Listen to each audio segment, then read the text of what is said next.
Amen en my Heer. Ek wil vir jou groet vanoggend in die mooi naam van Koning Jesus. Hier vanoggend is 'n mooi dag wat die Here vir ons gegee het. Amen. Niemand anders maar ons Maker nie. Prys die naam van die Here. Dis 'n bevoordeelde oggend om weer eens 'n nuwe dag met die Here te kry vanoggend.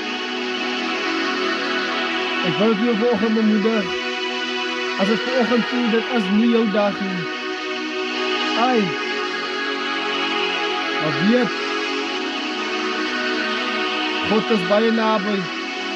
Just a phone call away. One phone call. En hy is naby jou. Hy sê, roep my aan in die tyd van benoudheid. Ek die Here jou God sal jou uithelp. Want dan moet jy met eer, prys die naam van die Here. So ken die Here in jou tyd van verdrukking. Ken die Here in tyd wanneer dit goed gaan. En die Here sal weerkom vir jou. Al voel dit nie so nie, maar weet op die laaste minuut, dan kom die Here mooi weer. Heb 'n mooi dag. Die Here seën.